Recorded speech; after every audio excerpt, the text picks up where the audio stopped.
So as you know, my name is Zoltan Istvan, and I'm a 2016 presidential candidate. You may not have heard about me. I'm an independent one, and it's kind of hard out there for third-party candidates, but a survey just came out, an iQuantus survey, that put me just behind Jill Stein of the Green Party and behind Garen Johnson of the Libertarian Party. So in truth, I'm running number 3rd in the independents, so it's not bad. But I'm going to be talking today about politics and where they're going in the future. Because one thing's for sure, the election cycle in 2020 is not going to be the same thing as 2016. Technology is changing quick enough so that the things we experience today could be very different in just 4 years. But first, let me get into what transhumanism is for those of you people who don't know. It's a social movement of a couple million people around the world. It's growing pretty quickly. That want to use science and technology to radically modify the human being. Now, that can be anything from an artificial heart, it can be anything from the cryonics tanks where transhumanists freeze themselves in hopes of being brought back to life in 50 or 100 years. Could be exoskeleton suits, could be virtual reality, augmented reality. Anything that makes the human body better is something that we would call transhumanism.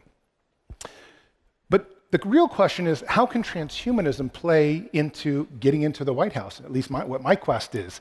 And frankly, there's a lot of different things that are happening. It's amazing. We have this thing called CRISPR technology where we can actually now potentially create designer babies. We have artificial intelligence, about 10 years around off in the horizon, and who knows, it might be able to control all sorts of things, including nuclear weapons. You would think our candidates would be talking more about it, but they're not, which is something that I am on the road constantly trying to do, telling the main candidates out there to, hey, talk more about how technology and science is affecting the world. But whatever happens in the 2020 elections and also in the 2016 elections, as you can tell from the exhibits out here, we're entering a phase where there's a lot of different types of realities out there to communicate in, to understand, to perceive. It can be augmented reality, virtual reality. It can be realities where we use certain types of nootropics to make ourselves understand things differently, and even drugs, hallucinogenics and whatnot. But whatever it is, there's a coming age of different realities, and those realities are going to play into how we campaign, both as presidential candidates and as voters. Now, Bernie Sanders did the very first virtual reality campaign, at least what many people consider the very first one, about 6 months ago, where he let a team film him, and so you could actually, through virtual reality, experience a Bernie Sanders rally. Some people are saying, well, what is good about this? Well, one good thing about this is you can actually float in through the virtual reality and look at Bernie Sanders' notes. It's not something you can do normally unless you want to get past the bodyguards. But this is the kind of thing that you're going to start seeing increasingly more and more. Of course, virtual reality presents a whole bunch of different problems. I recently experienced a phenomenon where I was put in virtual reality and a bunch of cameras on me, and I was introduced to a beautiful young woman who then started fondling my hands. I took the headgear off because it's on camera and a lot of people are watching. Of course, the issue of infidelity becomes very real in virtual reality. So there's definitely going to be a Monica Lewinsky of virtual reality out there, probably by 2020 or 2024. And what I'm trying to say is there's going to be experiences through gossip, through scams, and through kinds of behaviors where we have to actually be very careful as politicians what we do in the VR world. I've given one speech so far in Second Life, and it was a campaign speech, and it was actually really interesting. It was done through a foundation in Florida, which is a kind of a spiritual transhumanism foundation called Terrasem, and we were discussing the law of futurist persons, because in virtual reality, there also have to be certain types of rights, certain types of laws. You can't just go and criminalize people, but this is an image of what it was like for me speaking there. And of course, what's great about virtual reality is when you create the auditoriums, you can create them so they're like football-sized fields. And of course, the screens are enormous and everything like that. And in the audience, it's very interesting because we had all sorts of different types of creatures, not just people. We had dinosaurs and aliens and artificial intelligences and all sorts of other things. So campaigning in Second Life was very interesting. And beyond Second Life, there are other types of virtual worlds out there that people are already running for office. When you create a country in a Second Life environment or a virtual environment, you create it with people, you're going to have to go through an election process. So there are currently some elections going on, not for, of course, United States government, but their own governments that they've created for their virtual worlds. So politics actually can extend to the Second Life and worlds like that as too. One of the things you've seen a lot in campaigning, at least in 2012, and Obama is one of his secrets, is campaign ads. And you're going to see a lot more ads built into your augmented reality and virtual reality. Right here, the exhibits, we're not seeing that because we're trying to show off software and things that people are experiencing. But when you get into the commercial world, it's going to be filled with ads. And of course, here we have an Obama ad in one of the more popular basketball games for the millennial generation. Of course, Obama had ads in the race car driving and the NFL video games that he had as well. So Obama was one of those kind of above the curve in how he was getting out his message to, especially to the youth groups. But it's the kind of technology and I guess, new way of looking at presidential campaigns and political campaigns that you're going to see. Now, of course, in augmented reality goes way beyond ads. It's very interesting. Let's say Donald Trump wants to talk about his crazy wall. He would say something like, and create an augmented reality that many people would be able to see in an augmented fashion. You can see some of the imagery of what out there is possible now. Again, you can expect many more politicians to start using this technology probably by 2020 as they try to get their message out in unique and interesting ways. Many of you have heard of the company Magic Leap, which we're all waiting for some amazing products to come out of, and hopefully they will. But essentially, it's not just augmented reality, it's also the way that we can use contact lenses or 3D projected imagery onto your eyes that will allow you to place things into your vision. And of course, instead of having a whale, you could have a vote for Hillary sign or a vote for Zoltan sign. And you have a beach full of people, assuming they're wearing the gear or have the technology, that would be able to see that. And it's something that's going to definitely be used quite a bit in the new campaigns that are coming out. And of course, one of my favorite realities is the holographic imagery that's going to be, it's already here.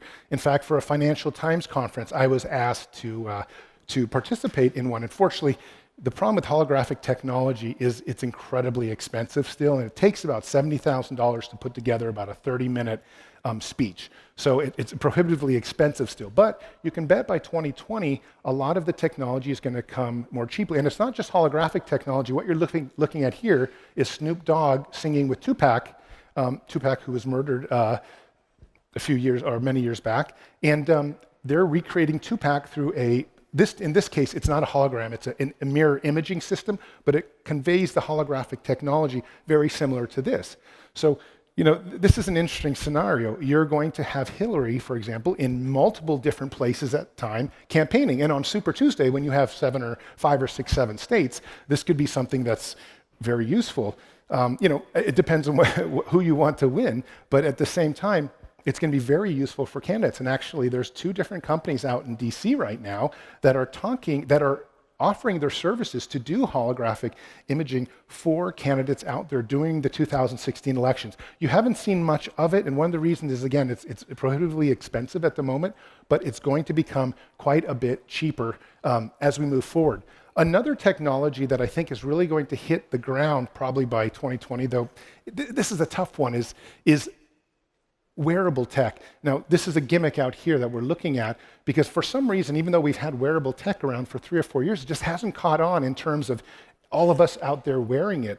The kind of wearable tech that I'd like to see a candidate wearing, or that I would like to wear if I could get away with it and still look, I guess, the presidential part, is things like this that can monitor your heartbeat, that can have tracking availability, that have even mood availability. You might be able to have a screen out here that says either Zolt's feeling good, or Zolt's feeling nervous, or Zolt's feeling, needs to have some water, or something like this. But wearable technology is something that you're going to be seeing more and more of as it kind of infiltrates our lives and makes it so that we can appear sort of in the Star Trek, era. And that's something that I think we haven't seen yet. Unfortunately, we're still wearing the tie and suit, and I have no idea why we wear a tie. But hopefully in the very near future, we will start wearing some much more complicated clothing that can beam out all sorts of tech information for the audience and for also the speaker itself.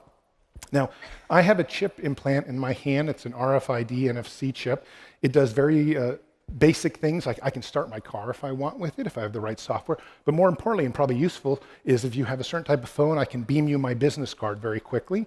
And it's also designed to say win in 2016. But I'm a big believer that the next generation of chip implants, which should be here in about 2 or 3 months, will really start to convert people to getting implants and wearable technologies of that nature. For example, you can go to Google and swipe your hand and just pay. Well, that's something that I think would be very useful for many people. And getting a chip implant like this just takes 3 seconds. It's done through a needle. It's an injection. Very, very simple.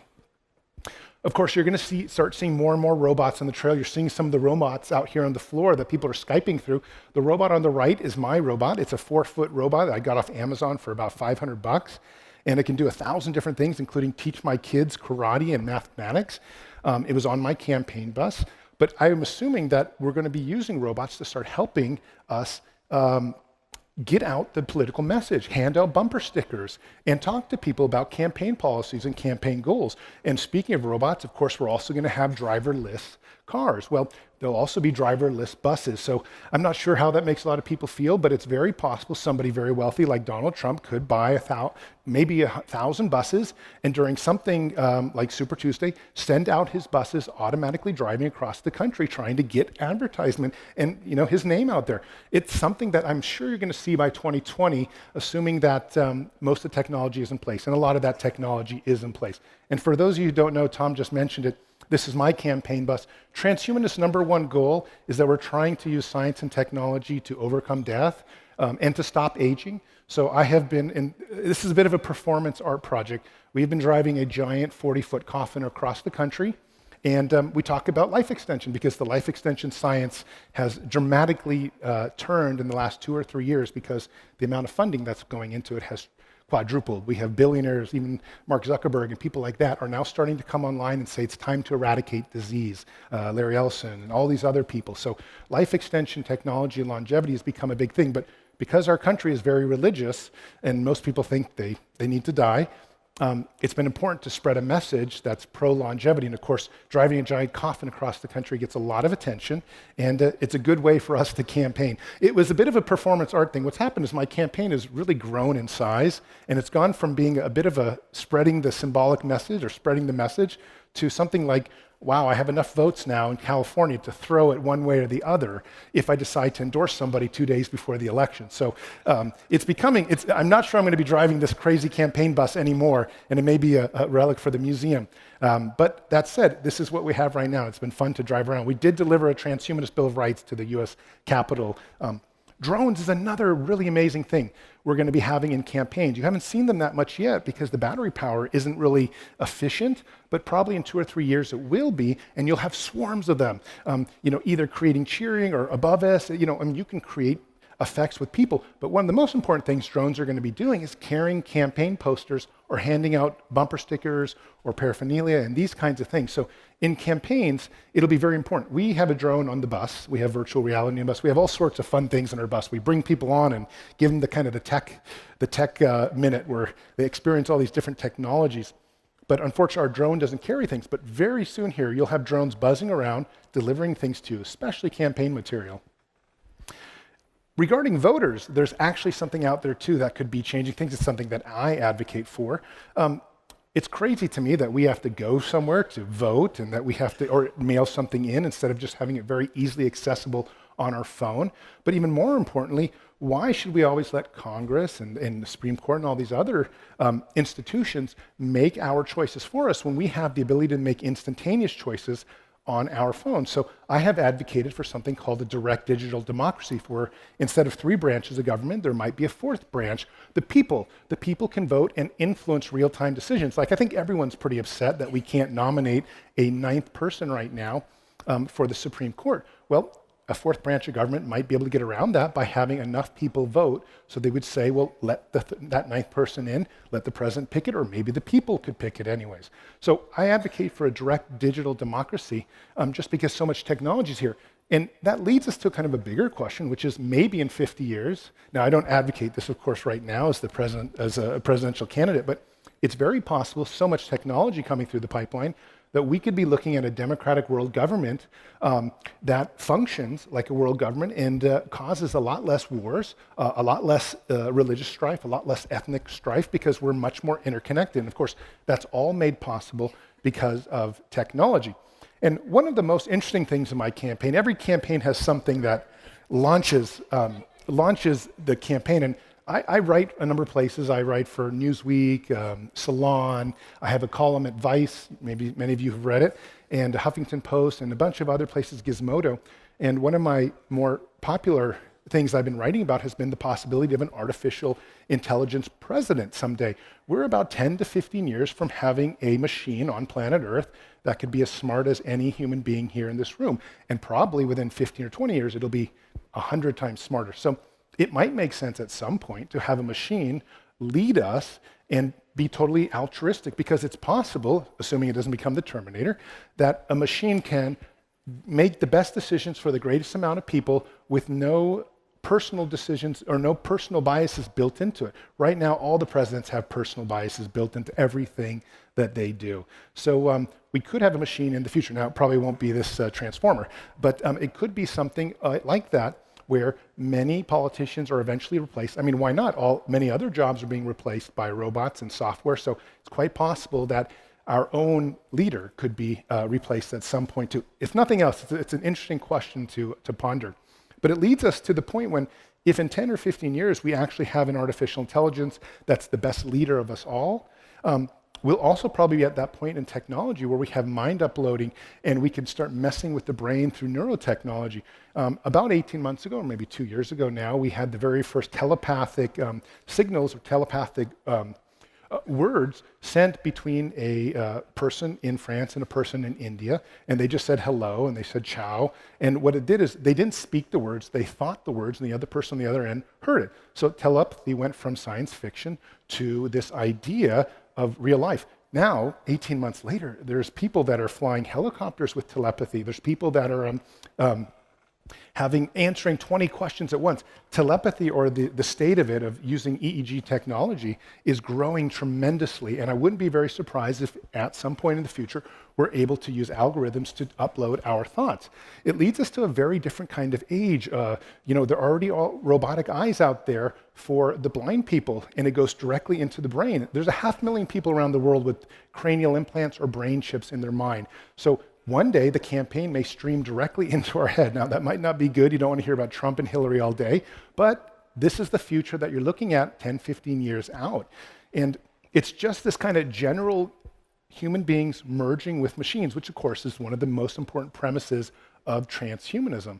So it brings up a whole bunch of questions. I encourage you, even though many of us are upset with this election, to embrace it, because I'm not sure how many more formal elections we have where we can count on the kind of campaigning things we've had forever, where you show up at a rally and you shake people's hands and those kinds of things. It's very possible within 8 or 12 years, campaigns will be done much more in virtual reality or different types of realities like that, or holographic imagery, than they are in real life. And if that's the case, then I think we're going to miss a certain human element that we've had. But at the same time, we look forward to kind of a virtual element. And that's going to be really exciting, I think, to have that new kind of age upon us where we're looking at all these different things. Which brings us to the big questions of, are we ready for this? And I never really ask whether we're ready for it. I just kind of say, well, it's sort of evolution. It's something that's happening to us. In case you don't know, there are apparently 1 trillion galaxies out there, and each galaxy contains 500 billion planets and stars. So the possibilities are endless of what's out there, and I'm quite certain that there's other types of things out there and other types of intelligences. I mean, certainly in a 14 billion-year-old universe, lots of things have had time to develop. The point is, we can't just look at ourselves as saying we're human beings. We're transforming ourselves. We're transforming the planet into something that's very different.